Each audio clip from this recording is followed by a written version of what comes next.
जो generic medicine जो हम कहते हैं अभी, ये अंग्रेजी का शब्द है, इसको हिंदी में कैसे समझाएं? मैं आपको बहुत सरल भाषा में बताता हूँ। हाँ। तो ये जेनेरिक नाम जो दवा का जो मूल सॉल्ट है, जो इसके अंदर जो दवा है उसका नाम है, केमिकल नाम, उसका केमिकल नाम है। अब जैसे और उदाहरण अगर सरल करके बताएं इसको, तो जैसे ये लड़की दुबली पतली सी नजर आती है, तो मैं अगर डॉक्टर हूं हाँ। तो मैं इसको ये कहूं 1 गिलास दूध सुबह 1 गिलास शाम को पिया कर।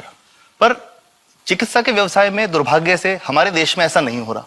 हम ये नहीं कहते कि आप भैंस का दूध लेके आइए, हम कहते हैं कि वो रामू की भैंस का दूध लेके आना।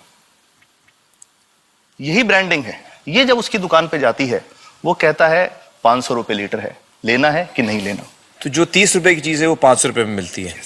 तो अगर मैं डायबिटीज की दवा ले रहा हूं और अगर मैं ब्रांडेड दवा लेता हूं तो मुझे कितने की पड़ेगी? जैसे एक 117 रुपए में भी है, 117 रुपए में मिलती है। अब और अगर वही चीज हम उसके जेनेरिक मेडिसिन के नाम से लें तो वो कितने की बनती है? वो मात्र 1 रुपए 95 पैसे में 10 गोली मिलती है।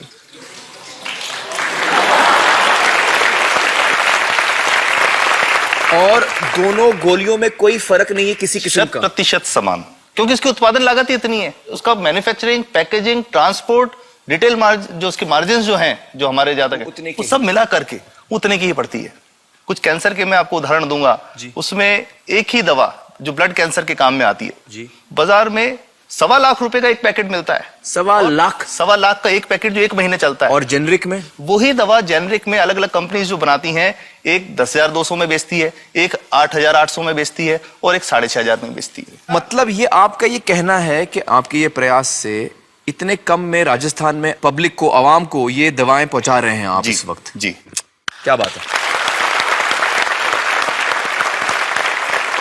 मेरा ये सवाल है कि डॉक्टर्स जो हैं वो हमारे पर्ची पर जेनेरिक नाम क्यों नहीं लिख के देते?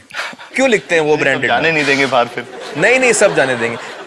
जब एक नया मेडिकल प्रैक्टिशनर जब प्रैक्टिस शुरू करता है, तो उसके पास जो कंपनी के जो मेडिकल रिप्रेजेंटेटिव्स होते हैं, सेल्स बढ़ाने का उनका काम होता है, मार्केटिंग प्रिंसिपल के हिसाब से सेल्स एजेंट होते हैं बेसिकली। फिर वो कहते हैं साहब आप हमारी जो दवा है यही लिखना, ये बहुत बेहतर दवा है, इससे मरीज ठीक होगा। और उनको डॉक्टर्स को लिखने के लिए उनको प्रेशराइज किया जाता है, उनको टेम्प्ट किया जाता है।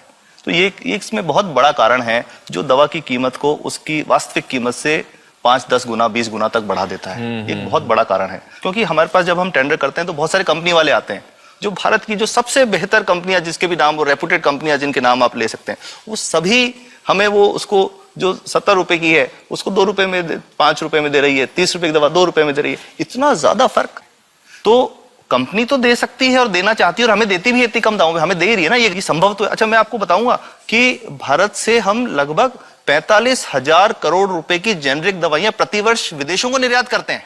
आप भेजते हैं दुनिया भर में जेनरिक, ये जो सस्ती दवाएं हैं आप विश्व भर में भेजते हैं, और हमारे लोगों को नहीं मिल रही। हमारे देश में महंगी है, हमारे देश में महंगी है, और अगर ऐसा है तो हमें कोई ईस्ट इंडिया कंपनी की जरूरत नहीं, हम वापस उसी दिशा में जा रहे हैं। आपने जब ये शुरू किया तो आपको कोई रेजिस्टेंस फेस करना पड़ा राजस्थान में? देखिए, जो प्रयास हम कर रहे हैं ये बेसिकली धारा के विपरीत बहने का एक प्रयास है जी। काफी थ्रेट्स भी हैं, क्योंकि इसमें माफियाज भी हैं, ड्रग माफियाज जो ऑपरेट करते हैं।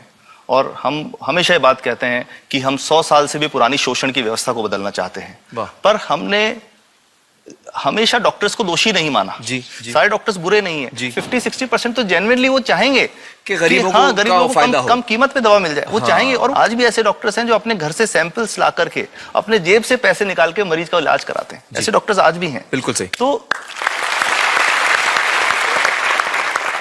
मैं इनको एक उदाहरण भी बताता हूँ कि कैसे हमारे जो काम वाली थी, उसका बच्चा था छोटा। इंसिडेंटली हम कुछ समय छुट्टी मनाने कोई बाहर गए, जब हम लौट के आए 10-12 दिन बाद, तो वो लक्ष्मी के साथ उसका छोटा जो बेटा था राजू, वो भी उसके साथ आता था जब, और मेरे बच्चों के साथ खेलता था, मेरे बेटे के साथ खेलता था। तो वो लक्ष्मी अकेली आई, राजू नहीं आया। तो हमने पूछा कि क्या हुआ, तो उसने जो बात बताई कि साहब वो उसको, आप गए थे, उल्टी दस्त हो गया था। उल्टी दस्त की बीमारी के लिए वो जब दवा लेने गई तो केमिस्ट ने उसको कहा कि इसके तो 400 रुपये लगेंगे। तो उसने कहा साहब मैंने खूब मांगा, मेरे पास 400 रुपये मुझे नहीं थे, और मेरा बच्चा रात को ही उसको दस्त आते रहे, वो खत्म हो गया।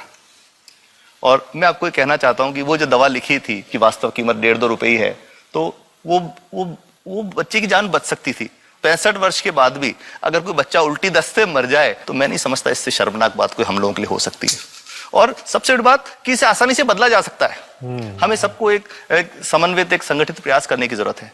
ये तो कुछ भी नहीं है, कोई नई फैक्ट्री खोलनी नहीं, कोई नई दवा नहीं बनानी, ये सब जो गलत चल रहा है इसको रोकना ही तो है।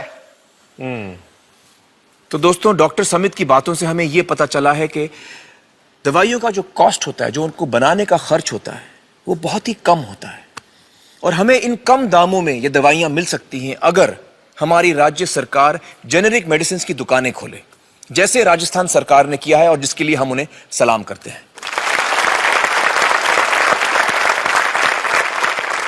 एक बात और, अगर आप एक एनजीओ हैं और आप जेनेरिक मेडिसिन की दुकान खोलना चाहते हैं तो department of chemicals and fertilizers आपको 50,000 रुपए की ग्रांट भी देता है।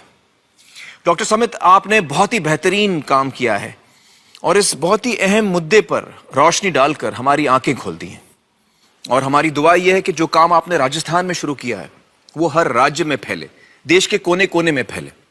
बहुत बहुत शुक्रिया हमारे साथ बातचीत करने का doctor Samit. Thank you so much.